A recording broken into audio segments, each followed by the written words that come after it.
What? All right, welcome you to Porch Talk. This is your host, Alan. I have Elliott Devaughn here with us today. She played a three-song set for us here, live show coming. Uh, but you've already missed it because this drops on Tuesday. But I'm real excited to have Elliott here with us today. Uh, Hardest working girl in music right now. Elliott, how you doing? Pretty good. This is my first time being on anything like this, so. It's pretty laid back, pretty chill. I did not realize how many mutual friends we have, like Spencer Thomas and Schaefer Lana and Alabama hero, legend, John Paul White. Well, I don't know him personally, but we did write a song together. Well, just to start out, uh, tell me a little bit about where you're from growing up. I'm from Boonville, Mississippi, so kind of the middle of nowhere, outside of Tupelo. Uh, Kind of like my dad's side of the family, like they all played music, so I'm kind of just, it's kind of, it's kind of something I've always been around, and it's progressed. Yeah, just listening to your songs, like I can tell that you were brought up and raised around a lot of great music. I mean, just some of your song choices, whether it be the Strokes when you do a cover of them, or just some of the, even in your songwriting style, I can tell like there's a lot of influence on it. That come from your father, or I mean, he does recommend me a lot of music. well, like youngest memories is coming into music. Like, what's some of your earliest favorite bands as far as like influence? Well, when I was like when I was way younger, I had this where I was really into classic country. I was obsessed with Dolly Parton when I was like 8, maybe. And then I kind of didn't really care about music for a couple years, and then I got back into it, and I listened to a lot of mainstream country. Mm-hmm. But then eventually got more into like indie country, the sort of Americana, and I listened to a lot of people like Morgan Wade and Casey Musgraves. And then it progressed into, I was listening to a lot of Phoebe Bridgers, and I got eventually just into indie music. So that's kind of. Yeah, Phoebe is one of the queens of indie. Uh, Man, her influence is unreal. It's probably one of my biggest inspirations for me musically. So, what would make you want to start like picking up the guitar? How old would you say you was? I think I was 12. I got one for Christmas. Ibanez acoustic. Was it a surprise or did you ask for it? I really don't remember. But yeah, I didn't really play it for about a year, but once I did, I kind of just didn't stop. I got you. What about like how you learned? Was you self-taught or? My dad taught me like a few basic chords, and then I started just learning stuff online, like looking up tabs for different songs. And then I met Jimbo Mathis, and I got a few lessons from him, and that's. They call it the Jimbo Boot Camp. Is that right? I guess so. What like he's out of Corinth, Mississippi. Yes. Like, so how did y'all meet? He was playing. He was actually just playing a show in Corinth, and me and my dad decided to go, and we met him after the show, and I just eventually just started getting guitar lessons from him, and that's kind of how everything is been for me. Would you meet Schaefer Lana through Jimbo? I did, but I didn't meet her at that show. I met her at their Jackson show about a year after that. Yeah, man, that's great. Like, first time I heard Schaefer sing, I was like, wow, she's incredible. Uh, and just that whole crew that Jimbo runs with right now, he's got a great crew.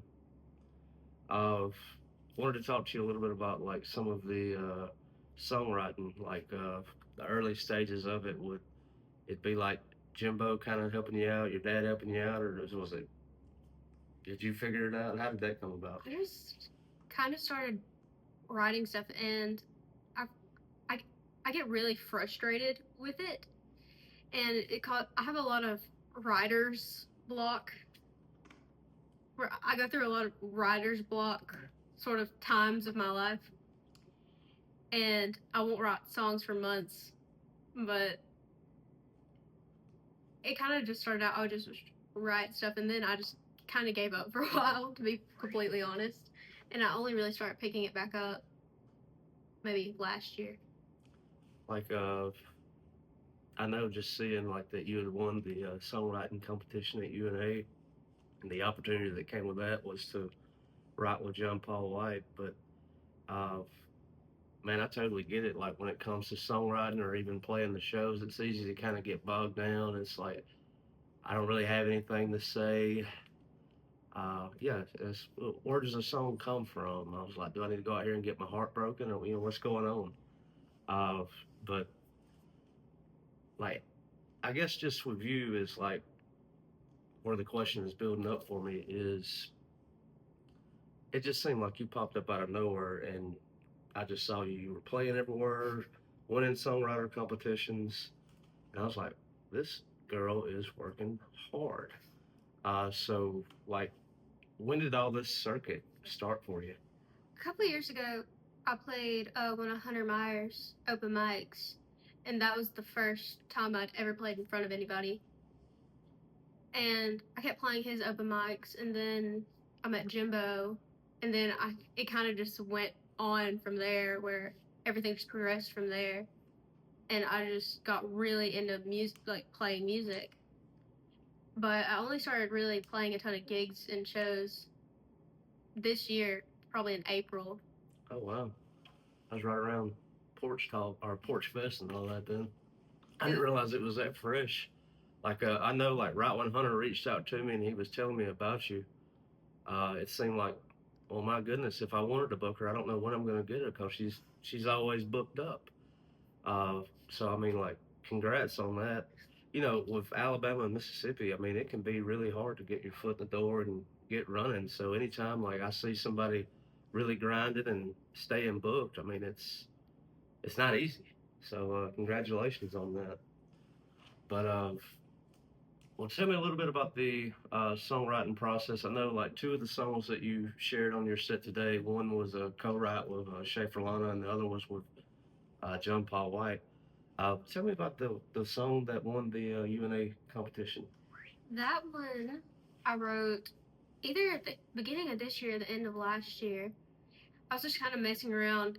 I like playing in alternate tunings, and that one's just an open D. And I was kind of just messing around with some chords, and I was like, oh, this sounds cool. And then I just started thinking about like past friendships and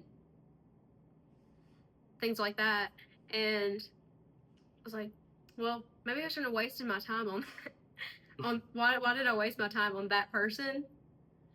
And it kind of just I just got all my feelings out about that and wrote that song.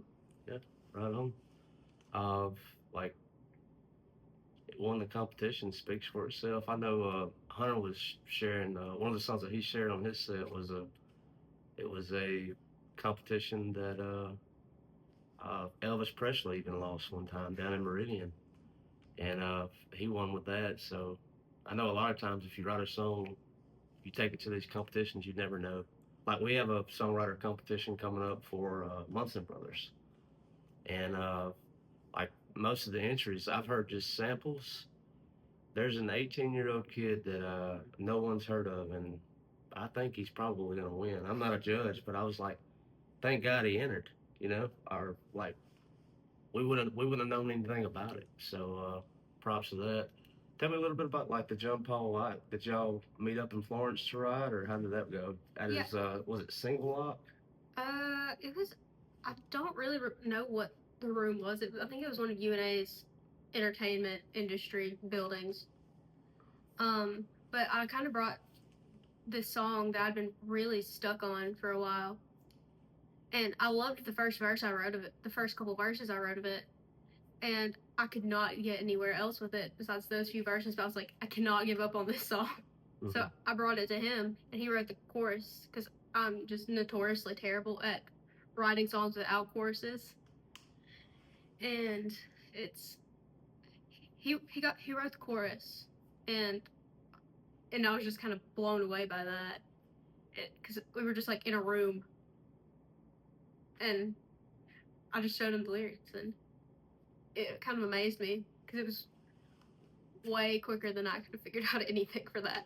Oh yeah, I'd say like that dude is a genius. I mean, I'm sure he'll be in the Hall of Fame that they have over there in that part of the country in North Alabama, Muscle Shoals, just for what he's done with music.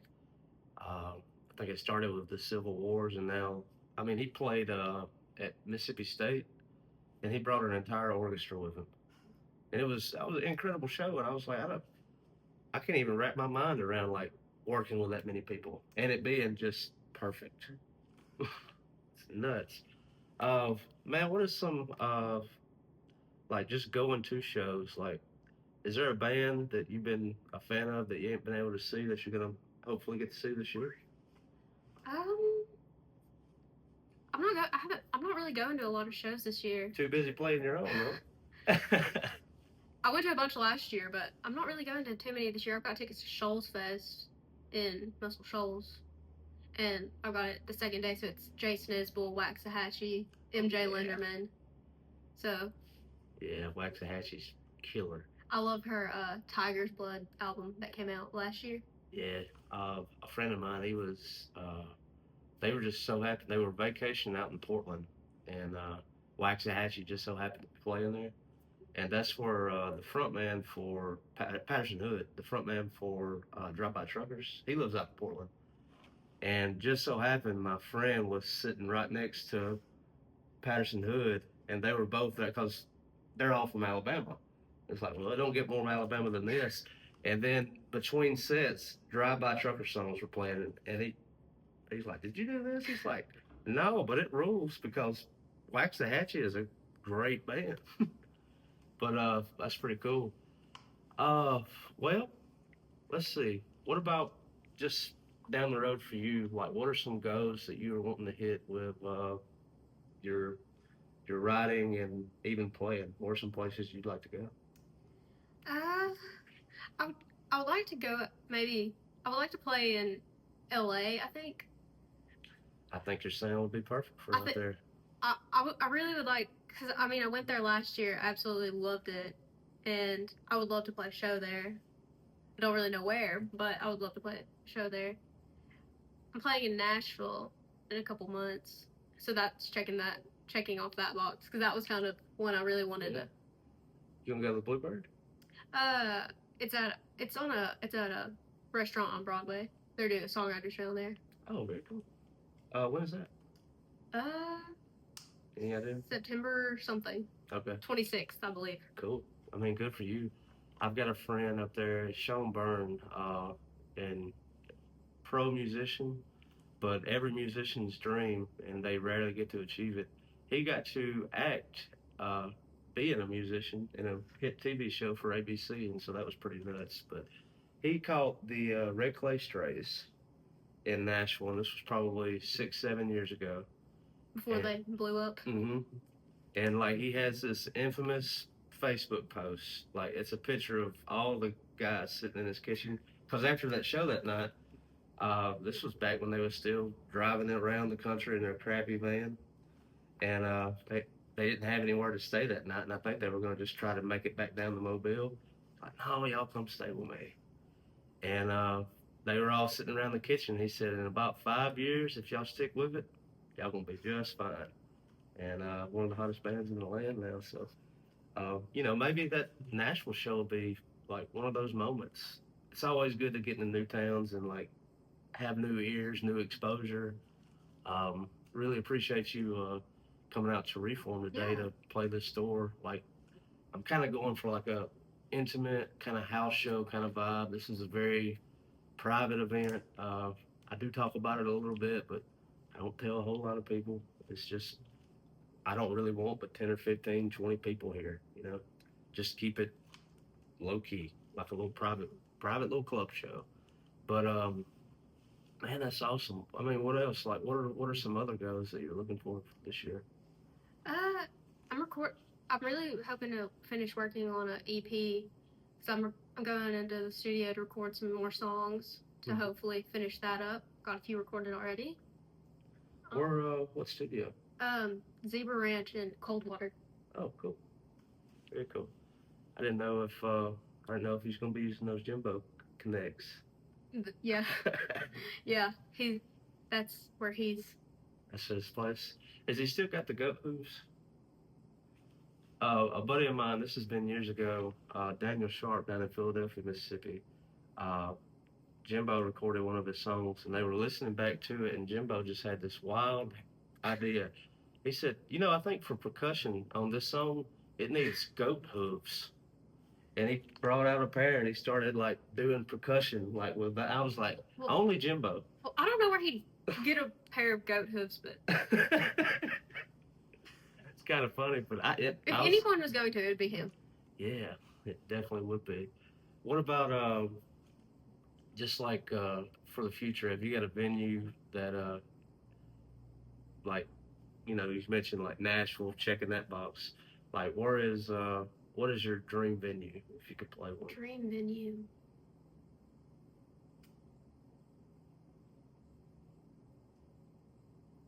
I don't really know. I haven't put too much thought into that before. Okay. A lot of people go with Red Rocks. I like the Ryman, the old Grand Ole Opry. Yeah. Yeah, that place is great. I've been there a few times. Who'd you go see? I was there a couple weeks ago and I saw the Yeah Yeah Yeahs, and I saw Morgan Wade there a couple years ago. Oh, cool. Yeah Yeah Yeahs. That's a great band. Well, one of my favorite bands. I had never heard of those guys, and I think it was Guitar Hero. They had their song Maps on it. I play that one at pretty much the end of all my shows. And I think that video game was probably one of the greatest things that could have happened for them for exposure. It's like anytime if you have an opportunity to have your like song in a TV show or whatever, number one, that's going to be checks in the mail for all eternity. And then also it's like a friend of mine, she's one of their first records was recorded at Fat Possum, but the Heartless Bastards, Erica Winterstrom. There was a show called Friday Night Lights, and the grand finale of the first season was the Heartless Bastards playing at a cabin for that show. And like that just did so much for them because it was a football show, but then you had the Heartless Bastards like doing like this cool house show as an ending scene to the grand finale of the series. But just opportunities like that, man, that's the kind of stuff I think about. I was like, man, if I could write a song, I just want it to be on the TV, or just some. I want it to be on a commercial. I want to write a commercial jingle. What about just with well, we talked a little bit about the recordings you have going on. Like, how long do you think it'll be until some of these things will be live and on Spotify or wherever else for people to stream it? Maybe the earlier part of next year, first half of next year, is what I would hope. How many songs? It's gonna be 5 or 6. Probably. I haven't really decided all that yet, but. Well, right on. I can't wait to hear it. And working with Jimbo, I know it's gonna be good. I was going to do 3 more questions, and we'll wrap this up. Once again, Elliott, thank you so much for your time today. And yeah, thank you for having me. Playing the Close on Sundays and taking me up on a Porch Talk interview. So first question is like other creative outlets for you.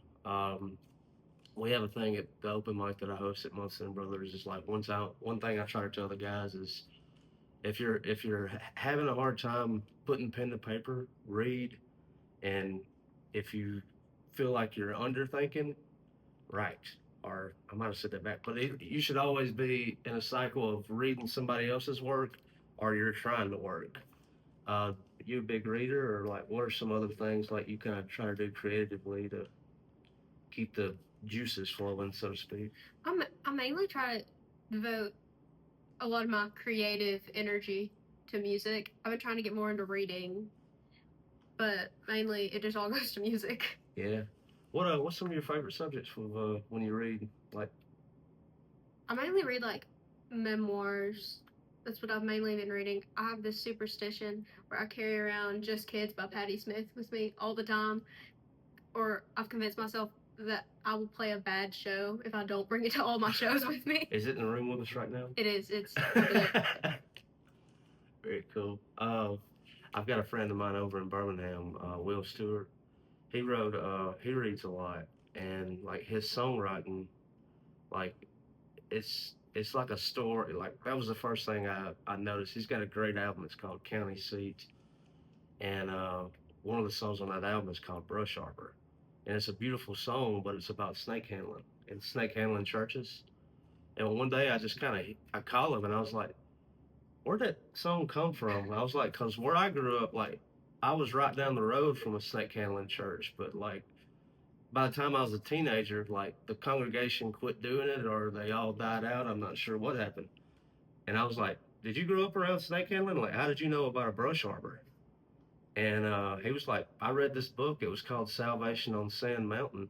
And then, like, lo and behold, like when I spent more time with Will's work, like a lot of the stories and a lot of the songs that he was writing was coming from these books. And I mean, they're just great, like songs and just capturing so much with just 3 minutes, like a whole book, you know. And I have no idea how he does it, but I always thought I was like, I need to read more books like autobiographies and memoirs and things like that, just to kind of off the skin of another human being. Uh, any other creative outlets that you like to do? You draw or anything else like that? I'm not really artistic in that way. Yeah,